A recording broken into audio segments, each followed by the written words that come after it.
Sir మామూలుగా ర్యాండమ్గా బయటపడ్డ కేసెస్ మీ దగ్గర చాలా చూసుంటారు కదా సార్. అవునండి. చాలా హెల్దీగా ఉంటూ ఊరికే బై ఛాన్స్ స్క్రీనింగ్ చేయించుకుంటే బయటపడ్డాయి. Give us a couple of examples sir జనానికి తెలియడానికి. అయ్యో, మేము ఇప్పుడు మన గ్రేస్ క్యాన్సర్ ఫౌండేషన్ ద్వారా స్క్రీనింగ్ చేస్తూ ఉంటాం. గ్రామీణ ప్రాంతాల్లో మొబైల్ స్క్రీనింగ్ బస్సుల ద్వారా ఊరూరా వెళ్ళి స్క్రీనింగ్ చేస్తూ ఉంటాం.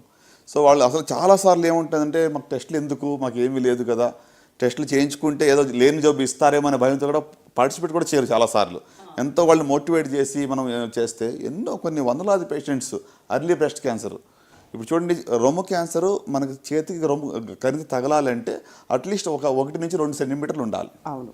కానీ మ్యామోగ్రఫీలో 2 నుంచి 3 మిల్లీమీటర్లు ఉన్నా కూడా తెలిసిపోతుంది. కరెక్ట్. సో అంటే మనకి చేతికి తగిలి తెలిసి అంతకన్నా ముందుగానే దాన్ని మనం కనుగొనవచ్చు.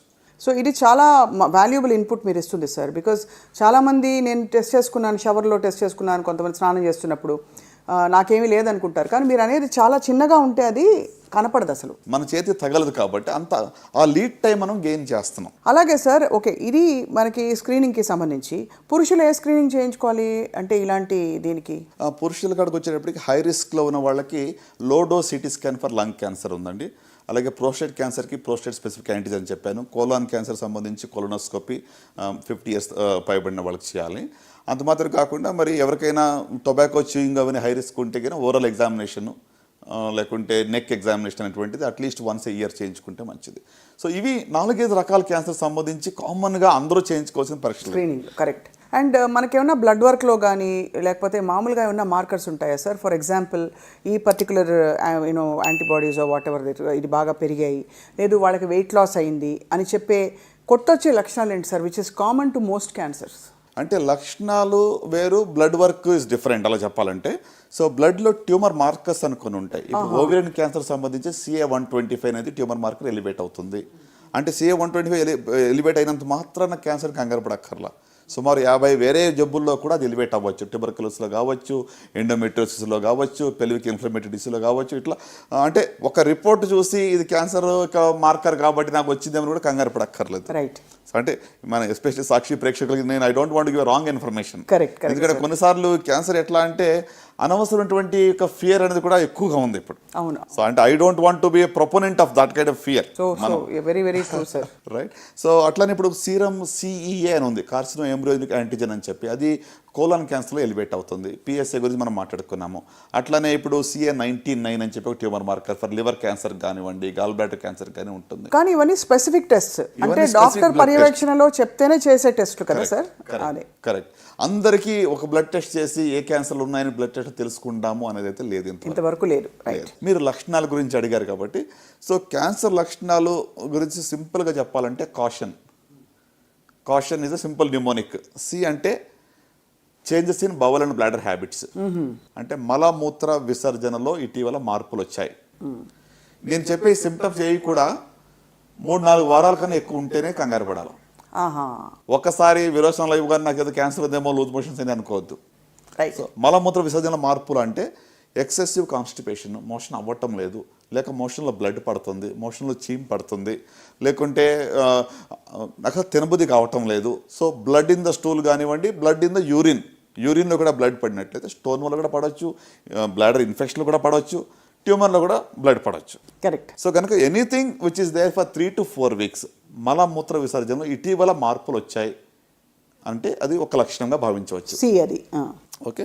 Then a sore which does not heal, అంటే మానని పుండు.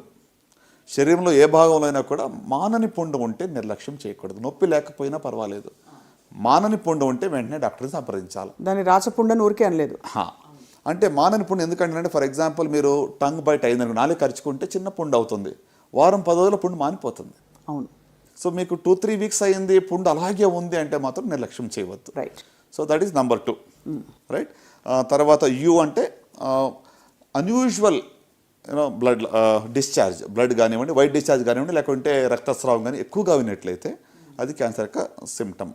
అంటే వెజనల్ బ్లీడింగ్ కావచ్చు, అతను బ్లీడింగ్ పర్ రెక్టమ్ కావచ్చు, అన్యూజువల్గా వైట్ డిశ్చార్జ్ కానీ లేకుంటే రక్తస్రావం ఎక్కువగా అవుతున్నట్లయితే అది క్యాన్సర్ యొక్క లక్షణం. సో ఇక్కడ సార్ మెన్స్ట్రుయేషన్లో అన్యూజువల్ బ్లీడింగ్ అయ్యి మెనోపాజ్ తర్వాత తగ్గిపోయిందంటే అది PCOD తప్ప ఇంకోటి కాదు కదా సార్? డెఫినెట్లీ. ఇంకొకటి మీరు అడిగారు కదా, పోస్ట్ మెనోపాజల్ బ్లీడింగ్ అని వస్తే గిన never to neglect that. So post menopausal బ్లీడింగ్లో యూటరిన్ క్యాన్సర్ ఉందా లేదా అని తెలుసుకోవడం చాలా ప్రాముఖ్యం. నెంబర్ 1 ఇంటెన్షన్ మాకు అదై ఉంటుంది. పోస్ట్ మెనోఫాజల్ బ్లీడింగ్ అనేది అసలు డాక్టర్ నిర్లక్ష్యం చేయకూడదు, పేషెంట్ నిర్లక్ష్యం చేయకూడదు. రైట్. సో కనుక వైట్ డిశ్చార్జ్ కూడా ఎక్సెసివ్గా అయితే కూడా నిర్లక్ష్యం చేయకూడదు. So unusual discharge or bleeding ఇది the third category of symptoms. Right. So next ఇప్పుడు మనకి CIU అయిపోయింది. T అంటే thickening or lump anywhere in the body. Okay. చాలా మందికి పుట్టుకతోనే చిన్న చిన్న గడ్డల బాడీలు చాలా ఉంటూ ఉంటాయి. లైపోమస్ అంటాము, లేకపోతే న్యూరోఫైబ్రోమస్ అంటాం. వాటి కోసం కంగారు పడక్కర్లేదు. ఇటీవల గడ్డ ఏర్పడింది, నాకు నొప్పి లేదు కానీ ఆ గడ్డ సైజు పెరుగుతూ ఉంది అంటే మాత్రం నిర్లక్ష్యం చేయకూడదు. ప్రత్యేకంగా మరి యంగ్ ఫీమేల్స్ నేను చెప్పాల్సింది ఏంటంటే ఆడవాళ్ళలో 20 to 40 yearsలో ఉన్న వాళ్ళలో పాలగడ్డలు అంటాం, ఫైబ్రోడినమస్ అంటాం. సో 90% అవి బినైన్, మామూలు గడ్డలు, అవి క్యాన్సర్ గడ్డలు కాదు. సో నాకు రొమ్ములో కనుతుంది కాబట్టి ఏదో క్యాన్సరా అని కూడా ఊరుకునే కంగారు పడద్దు. రైట్. బట్ మీకున్న కణితి బినైనా లేక మ్యాలిగ్నెంట్ అని తెలుసుకోవడానికి మాత్రం ఒకసారి డాక్టర్ని సంప్రదించండి. సో ఇటీవల కణితి రొమ్ములో కానీ శరీరం ఏ భాగంలో అయినా కూడా కొత్తగా కణితి ఏర్పడి అది సైజు పెరుగుతూ ఉంది, నొప్పి లేకుండా ఉన్నా పర్వాలేదు, దాన్ని మాత్రం నిర్లక్ష్యం చేయకూడదు. So that is thickening or lump anywhere in the బాడీలో ఎక్కడైనా కూడా కొత్తగా కణితి ఏర్పడడం. రైట్. సో నెక్స్ట్ ఐ అంటే indigestion or difficulty in swallowing. అంటే అజీర్తి అవుతా ఉంది, మృంగలేకపోతున్నాము, నీళ్లు లేకపోతే గుట్టక వెళ్ళటం లేదు.